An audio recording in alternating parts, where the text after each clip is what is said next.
Well, CBS did something that was amazing. Kamala was unable to answer a question properly, and they took the question that they asked and they inserted an answer. They gave her an answer.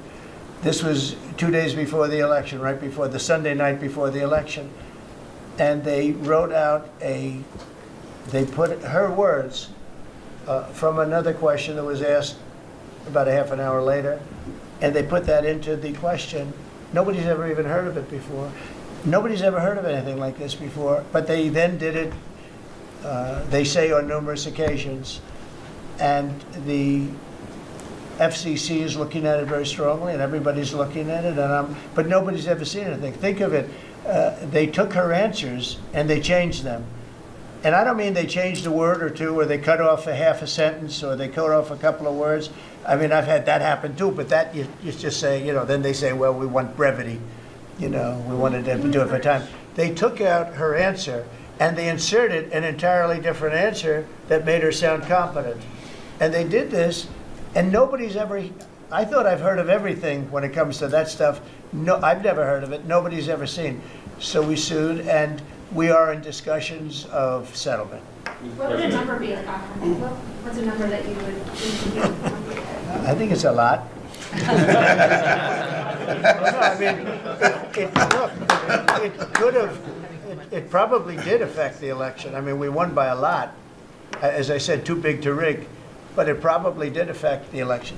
Probably could have won by more, but I could have lost the election because of that. We have to get to honest elections. We have to go back to paper ballots. We have to go back to voter ID. One-day election, ideally, or short-term, not these 48-day and 61-day elections where boxes are put in a room and, let's move the boxes because we're putting in a new air conditioning system. Then you see the boxes move, and then you say, well, where are all the boxes? What happened to the boxes that never came back? Now, our elections are extremely dishonest. We're the only country in the world that has mail-in voting and all of these different things that we put in. No other country in the world has it. France went to, they had some of the things that we had, and they went to same-day voting, all paper. And paper is very sophisticated now. It's a very sophisticated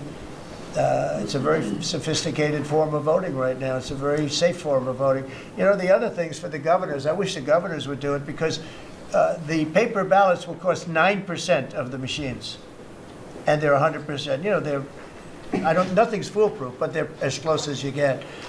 So we'll see what happens. But on the 60-minute thing, nobody's ever seen anything like it.